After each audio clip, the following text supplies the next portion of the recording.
Well, I'm on the farm here today, and we got a big storm that has just rolled in, and I'm kind of taking shelter here in the barn.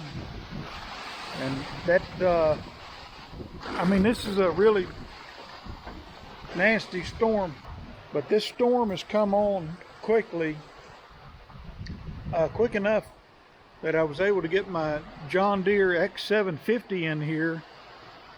I've got my Farmall 350 parked in another building with the bush hog on it. I've been running it, and I didn't think I could get over here. Let me get one of these chairs. I didn't think I could get over here with it and then get back to the main farm on that without getting drenched. But just gonna pull up a chair here, ride this thing out, and kind of give you an update on what's going on here on the farm. Couldn't get the Cub Cadet in. I can't get it to start, and I didn't have a jumper. The Heston 110 sits out pretty much all the time, but I'm facing east, and so if you noticed on the video when I was looking towards my Massey Ferguson 1105, you know, the rain was blowing in pretty good. It's actually blowing in on me a little right here, kind of a mist. But I don't know if you can see it or not, but we had a hay customer yesterday that came in and really took all my square bales. I got a couple back over there that have got some hydraulic fluid on them from when I burst a hose on my Massey 100 loader. And but he took what round bales I had left, and I had a couple of partial round bales. I can't really show you because of the weather, but anyway, I had to take my loader down from 2 spears to 1 in order to penetrate the bale. It seemed like 2 of them would push it. 2 of them would push it, and but 1 seemed to go in really well. And of course, you've seen my video where I converted the bucket to a hay spear. And if it's windy, it's because it's windy, and there's probably a lot of noise here. But so our east field, we're going to cut that.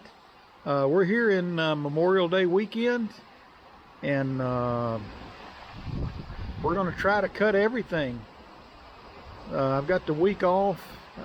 We got an event up here on the farm, so I got to be up here for that. And but I'll be cutting hay through the week and baling. I'm going to try to do everything in squares if I can. And so we're just kind of getting our equipment ready to go. Probably start tomorrow night. I think it's the thunderstorms are gonna subside, and then we're gonna have a stretch of clear weather. But it's time to make hay here in the mountains of Virginia. Hay will be going down. We've had a lot of rain here leading up to this. We had one window about a week ago. I could have got in and made some hay, but I was kind of pinned down by other things, and I couldn't do it. Got a feeling we'll be using the Farmall a good bit in all of this. I've got a top link ordered for it. I'll show you that.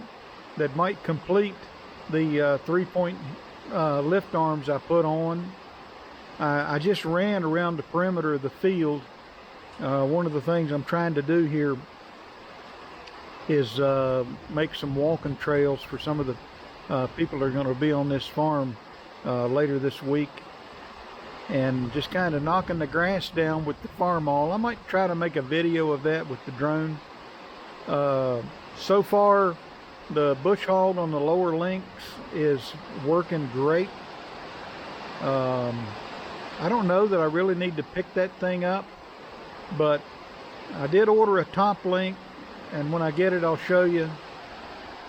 and it'll give me the ability to lift like a herd spreader, maybe a 3-point sprayer.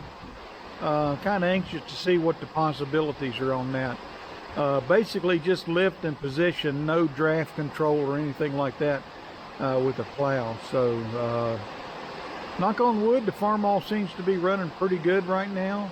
Kind of glad to return that thing to service. We had gas issues last summer and a little bit of electrical this spring. I'm hoping that has resolved, but I got to do some fluid changes on it and hit some grease points. I want to make sure that thing's well lubed. So baling hay here on the farm. There goes a flash of light. I'm just kind of hunkered down here watching this rain come.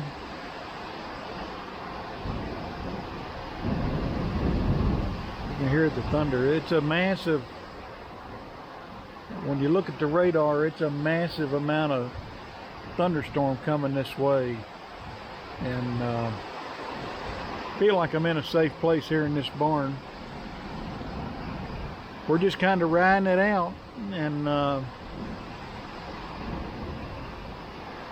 you know, it takes like 30 minutes for the storms to come up, and then probably another 30 minutes for them to clear out. I picked up some teff grass seed. I'm probably going to put down either out here or on our east field, which I'd already taken a cut off of. I'll cut it close, and then I'll try to put some tea for teff grass seed down on it, and see if I can get some additional growth through the hot summer months. I don't know what I got to lose by doing that. And really, this field right here around my barn, that's going to be the crown jewel field for this farm going forward. Still got a lot of work to do on it, disking it down and getting the roots and the you know, the stobs and chunks of wood out of there. I'm not sure I can make hay on this thing this summer, but hopefully I'll have it worked down really good to where we can put a nice stand of Timothy in here and have it ready to go next spring. And but I'm already seeing deer. When I was running the Farmall 350 out in the west field, just kind of mowing a little perimeter around the field, and gives me a chance to look at the field, but also kind of look for down trees and limbs that might get in the way of some of my hay equipment along the edge. And I saw some twin fawns. They couldn't have been more than a couple of days old. They were just real tiny. So I'm hoping that you know, we don't ram one of them things through the disc bind, which has happened before. That's never a good thing. But we can tell the deer are starting to have fawns because they're real. They just get crazy. You know, it's like they try to get your attention and draw you away from the fawns, up to and including just running out in front of your car on the roads.